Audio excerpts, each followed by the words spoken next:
السلام علیکم ورحمۃ اللہ وبرکاتہ۔ ناظرین و سامعین، امید ہے آپ خیریت سے ہوں گے۔ ناظرین، آج آپ کو ایک ایسی کتاب کا تعارف کروانے جا رہا ہوں کہ جو میری اور آپ کی زندگی کو بدل سکتی ہے۔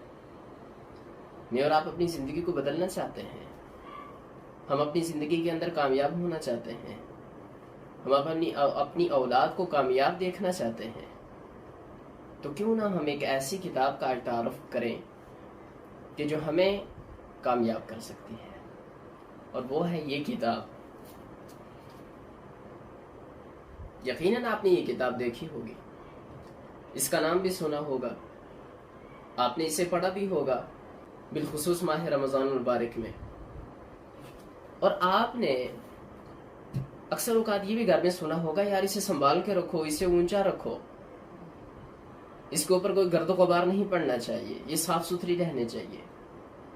اور آپ نے یہ بھی دیکھا ہوگا کہ ہماری ٹیبل اور ہماری میز کے اوپر ڈائجسٹ ہے، لیکن یہ کتاب نہیں دکھائی دیتی۔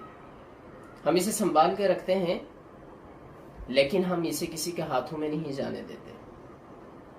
اور آپ اس کا نام جانتے ہیں، یہ کیا ہے؟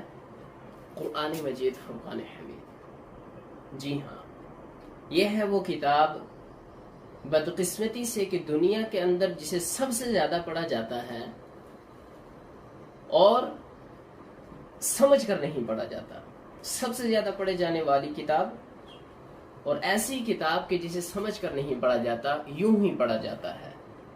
ہم اس کو پڑھتے ہیں، پڑھ کر اپنے دلوں کے اوپر پھونکتے ہیں، اس کے ذریعے ہم دم درود کرتے ہیں، لیکن اس کتاب کو ہم نے کبھی سمجھ کر نہیں پڑھا۔ یہ کتاب کہتی ہے، اس کا یہ بیانیہ ہے کہ میں ایک ایسی کتاب ہوں کہ میں سب سے زیادہ سیدھا راستہ دکھاتی ہوں۔ ان ھذا القرآن یہدی للتی ہی اقوم، خود اس کا یہ بیانیہ ہے کہ میں ایک ایسی کتاب ہوں کہ جو سب سے زیادہ سیدھا راستہ دکھا سکتی ہوں آپ کو، مجھے اور آپ کو یہ سب سے زیادہ سیدھا راستہ دکھا سکتی ہے، لیکن ہم اس کو پڑھ کر، اس پر عمل کر کے، اس کو سمجھ کر، اس پر عمل کر کے اس راستے پر چلنے کے لیے تیار نہیں۔ اور پھر یہ کتاب ہماری مشکلات کا حل ہے، یہ ہمارے دلوں کے اندر جو اضطراب کی کیفیت ہے، یہ 100% یہ کہتی ہے کہ میں آپ کی اضطرابی جو کیفیت ہے آپ کے دل کی، میں اس کو ٹھیک کر سکتی ہوں، میں اس کو اطمینان بخش سکتی ہوں۔ کیا کہتی ہے؟ یا ایھا الناس قد جاءتکم موعظۃ من ربکم وشفاء لما فی الصدور، کہ ہے لوگوں، تمہارے پاس ایک ایسی نصیحت آ چکی ہے کہ موعظۃ من ربکم، جو تمہارے رب کی جانب سے ہے، کسی اور کی جانب سے نہیں، موعظۃ من ربکم وشفاء لما فی الصدور، اور دلوں کے لیے کیا ہے؟ یہ شفا ہے۔ دلوں کے اندر جو روگ لگ جاتا ہے، دلوں کے اوپر جو زنگ چڑھ جاتا ہے، یہ اس کے لیے شفا ہے۔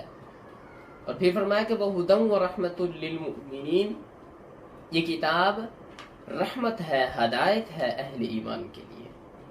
اور ایک حیران کن بات، آپ سن کر حیران ہو جائیں گے، اور بہت کم لوگوں کو اس چیز کا علم ہے۔ پوری دنیا کے اندر، پوری کائنات، آسمان اور زمین، چرند پرند، جتنی بھی کائنات ہے، اللہ رب العالمین کے علاوہ جتنی بھی پوری کائنات ہے، وہ آپ بھی جانتے ہیں، میں بھی جانتا ہوں کہ ساری کے ساری اللہ رب العالمین کی مخلوق ہے، سوائے ایک چیز کے۔ ایک ایسی چیز ہے کہ جس کا شمار مخلوق کے اندر نہیں ہوتا، اور یہی وہ کتاب ہے کہ جس کا شمار مخلوق کے اندر نہیں ہوتا، بلکہ یہ کیا ہے؟ یہ اس خالق اور مالک حقیقی کی صفت ہے، یہ اس کا کلام ہے۔ آپ اسے مخلوق نہیں کہہ سکتے، یہ اس کا کلام ہے، اس کے اندر اس کی باتیں ہیں، اس کے اندر اس کی گفتگو ہے، تو یہ اللہ رب العالمین کی صفت ہے۔ تو اتنی بڑی اس امت محمدیہ کو اللہ رب العالمین نے شرف بخشا کہ اپنی صفت سے اس امت کو متصف کر دیا، اس امت کو ایک اتنی بہترین، اتنی خوبصورت اور ایسی کتاب دی کہ جو یہ کہتی ہے کہ میں سب سے زیادہ سیدھا راستہ دکھا سکتی ہوں، مجھ سے زیادہ کوئی ایسی کتاب نہیں دنیا کے اندر کہ جو آپ کو سیدھا راستہ دکھا سکتی ہو اور آپ کو کامیاب بھی کر سکتی ہو۔ ہاں، اگر آپ کے پاس اس سے ہٹ کر کوئی ایسی کتاب ہے کہ جو سیدھا راستہ دکھا سکتی ہے اور وہ اتھینٹک راستہ دکھائے گی اور آپ کو کامیاب کرے گی اور مجھے بھی کامیاب کرے گی، تو پھر آپ مجھے ضرور بتائیے گا۔ لیکن اگر ایسا نہیں، آپ یہی سمجھتے ہیں اور آپ جانتے ہیں کہ یہی وہ کتاب ہے کہ جو مجھے اور آپ کو کامیاب کر سکتی ہے، تو پھر تیار ہو جائیں، خود بھی اس کو پڑھنے کے لیے، اپنے بچوں کو بھی اس کو پڑھانے کے لیے، اور اس کو سمجھ کر اس پر عمل کر کے اس کو آگے پھیلانے کی جدوجہد اور کوشش کیجیے۔ وما توفیقی الا باللہ۔